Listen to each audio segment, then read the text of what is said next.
네, 다음은 조창훈 교수님 토론을 듣겠습니다.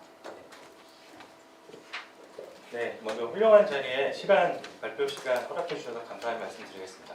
아까 재무행정 했다고 말씀하셨는데 저 이제 경영학 전공으로 해서 재무관리 전공했고요. 증권회사에서 감사 컴플라이언스 법무 업무를 좀 오래 했었습니다. 그리고 박사과정으로 법학을 해서 법과 제도를 비용에서 관점에서 보고 있고요. 그래서 기업윤리 컴플라이언스 반부패 이런 쪽으로 활동하고 있고 컴플라이언스나 기업윤리와 관련돼서 ESG 자원이 많이 엮이다 보니까 지금 여기저기 활동하고 다니고 산자부에서도 ESG 기준이라든가 컴플라이언스 기준과 관련돼서 논의들 하고 기준 같은 거 작업을 하고 있습니다.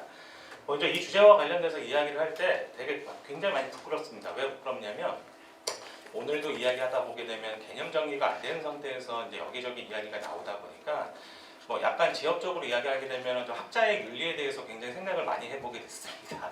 결론부터 얘기하게 되면 ESG 행정하고 ESG 경영을 구분해야 되는데요. 이거에 대해서 명확한 요건 정의 없이 일이 진행되다 보니까 학자들이 지금 ESG 행정 같은 경우에는 한 두 군데 학교가 주축이 돼갖고 ESG 행정평가 모델이라고 해서 평가 비즈니스를 지금 하고 있거든요. 그래서 그 개념 체계를 보게 되면 굉장히 부끄러울 정도인데 기본적인 개념은 ESG하고 지속가능 경영하고는 다른 개념입니다. 그래서 유엔이 제시했던 지속가능 성장을 위한 개발이라는 국제 모토가 있었던 거고요. 근데 원래 지속가능 성장은 국가가 해야 되는 겁니다. 경제성장과 관련돼서. 근데 그 비용을 금융회사에게 떠넘기게 된 거죠. 그럼 유럽 같은 경우에는 이제 그 경제개발과 관련된 비용이 필요해서 그래서 금융회사 역할이 필요하기 때문에 지속가능 금융이라는 개념이 나오게 된 겁니다. 그래서 지속가능 성장을 위한 개발은 곧 은행자본이라든가 증권자본의 조달이 필요하다. 그래서 지속가능 금융이 나오게 된 거고요. 그럼 ESG 경영은 뭐냐? ESG 평가는 뭐냐?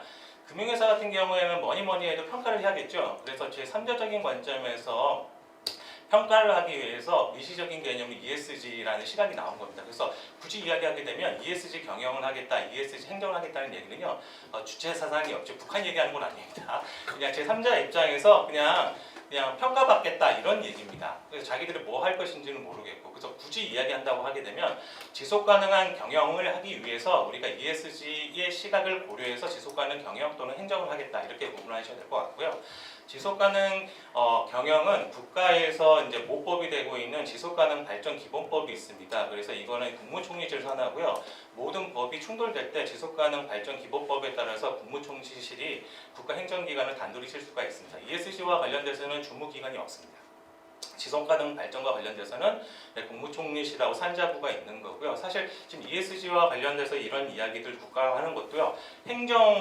행정사항이지 이게 어떻게 보면 몰건입니다. 구체적인 법적인 기준 없이 이제 이야기하는 게 좀 있고요. 그러다 보니까 이게 명확한 정의가 없다 보니까 중구난방으로 되는 게 아닌가 이런 생각이 들고요. 그 과정에서 경영학자, 그리고 행정학자들의 윤리에 대해서 다시 한번 생각해 보게 됐습니다. 그리고 아까 발표 사례 말씀해 주셨는데 약간 고민해야 될 부분이 있을 것 같습니다. 왜 그러냐면 공공기관하고요, 공기업은 구분하셔야 됩니다. 그러니까 공기업들 같은 경우에는 상장된 공기업이 있고요, 상장되지 않은 공기업이 있습니다. 한전과 석유공사라든가 이런 쪽은 자원을 수입하기 때문에 국내 시각이 단순한 국내 공공기관 시각이 아니고요. 국제적인 공공기관이 필요합니다. 그래서 유럽 같은 경우에는 굉장히 강화된 ESG 공시를 요구하고 있기 때문에 공공기관은 특히 구분하셔야 됩니다. 크게 세 가지로 구분하게 되면 그냥 공공기관이고요. 공기업하고요. 공기업은 세분화시킨다고 하게 되면 상장된 공기업하고 상장되지 않은 공기업이요. 상장된 공기업은 민간기업 시각에서 금융회사 시각에서 접근해야 됩니다. 굉장히 다른 성격이 이제 필요한 거고요. 그리고 지방자치단체요.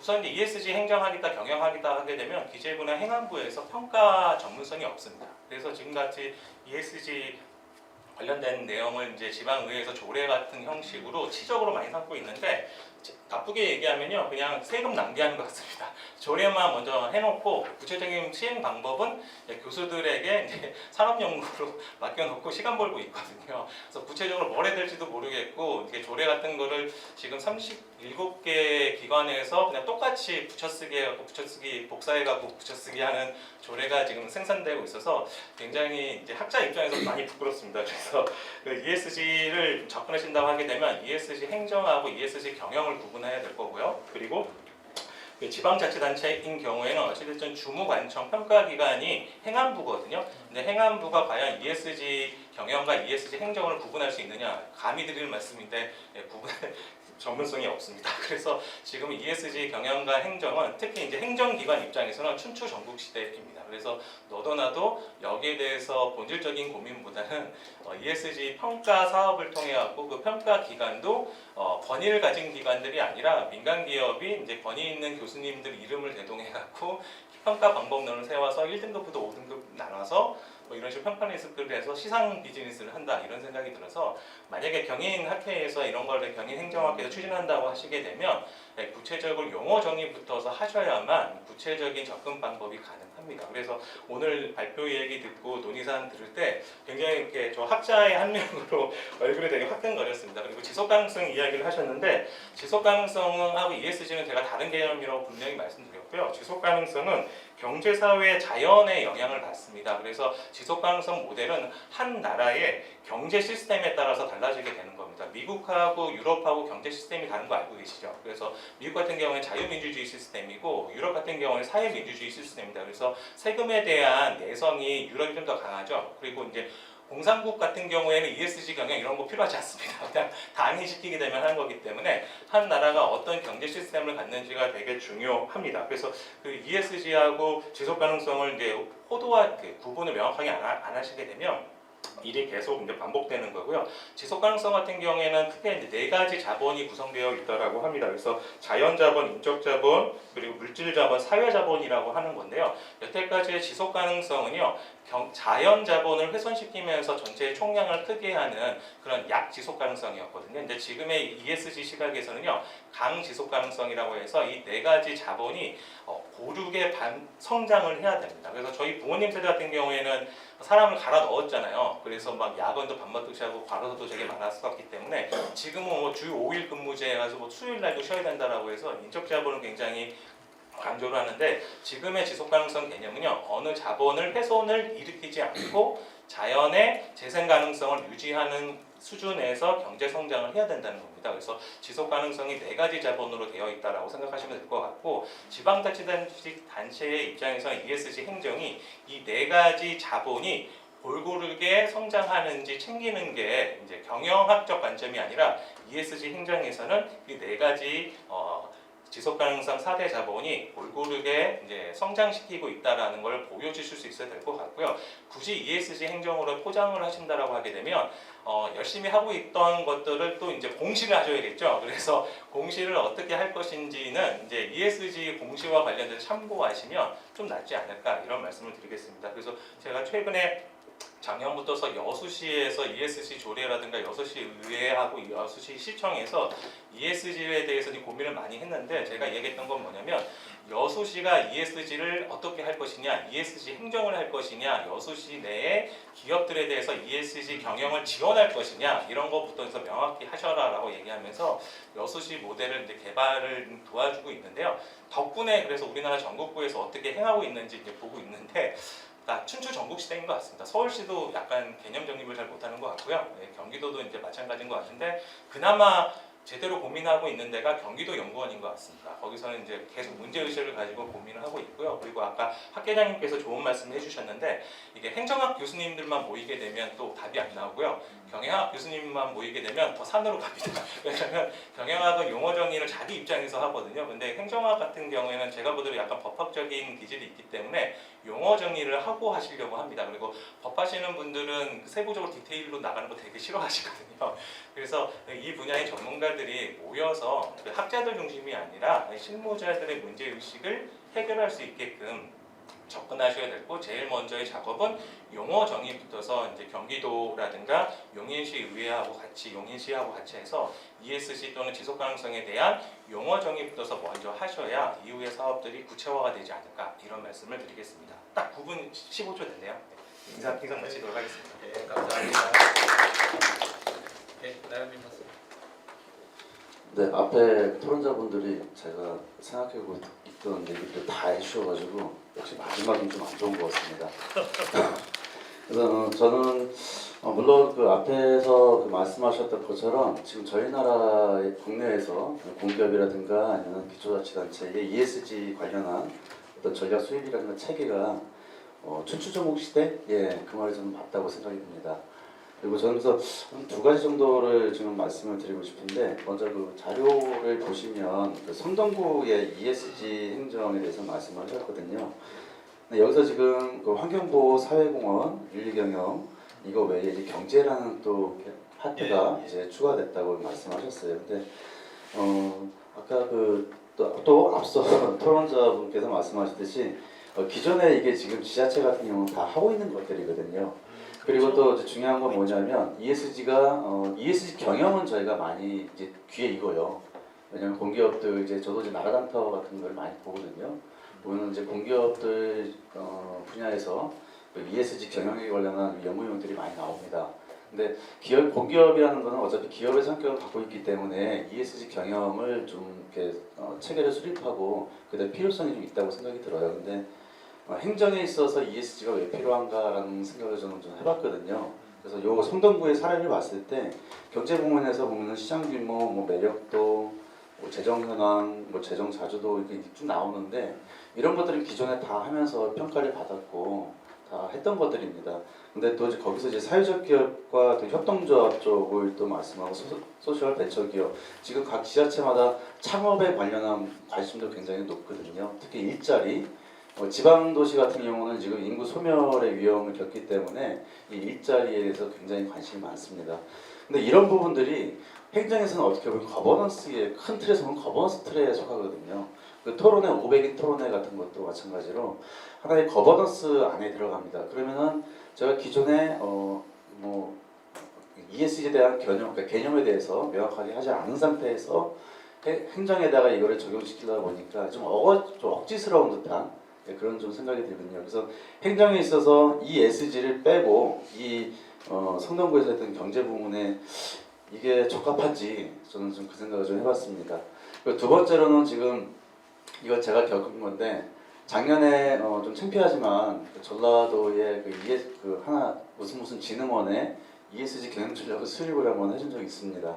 근데 좀 저도 잘 모르니까 좀 전문적 너무 깊게 알지 못한 상태에서 섣불리 다가가서 어쩔지 해서 연구용을 마무리 쳤습니다. 졌고 그 중간에 여기 지금 사회 보시는 하태수 교수님도 이제 전문가로 초빙해서 이제 의견을 듣고 했는데 그걸 하면서 느낀 게 그겁니다.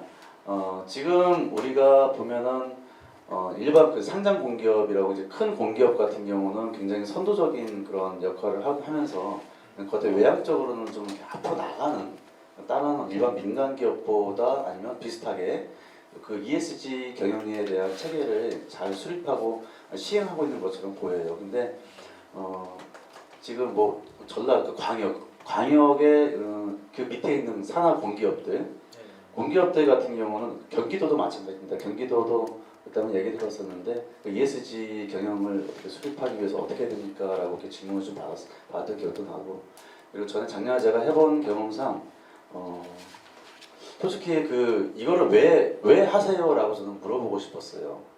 그 공기업에. 근데 기관장님이 관심이 되게 많으시대요. 네, 기관장님이 많으셔서 관심이 많으셔서 해야 됩니다. 그럼 ESG를 담당하시는 부서가 있으십니까? 없다고 합니다.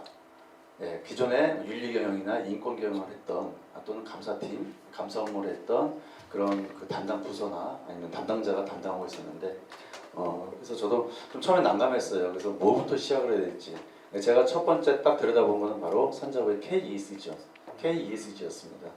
일반 우리가 그 얘기했던 ESG 같은 경우는 굉장히 범위가 넓잖아요. 그리고 공공 부분이라는 성격에 좀 맞지 않았고 그렇기 때문에 가장 지금 우리나라 공기업들이 많이 활용하려고 지표로 기준을 삼는 게 바로 KESG인데 그 지표를 보고도 저는 이 지표가 이게 맞나 싶을 정도로 좀 맞지가 않고 적합하지가 않았습니다.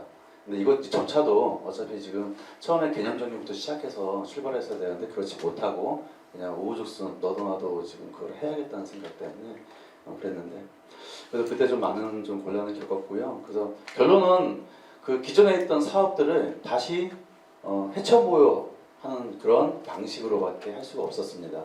그 당시에 제가 그 연구를 진행하면서 다른 연구 영역들을 많이 봤는데 다 뭐 새로운 거를 만들어내고 창출하고 그런 것보다는 기존에 있는 것들을 재편하는 그래서 포장을 다시 하는 그래서 외적으로 이제 공시하고 공개하는 그런 걸 우리는 ESG 경영을 한다라는 식으로 좀 표면적인 면은 좀 중점을 두는 그런 좀 면이 있었습니다.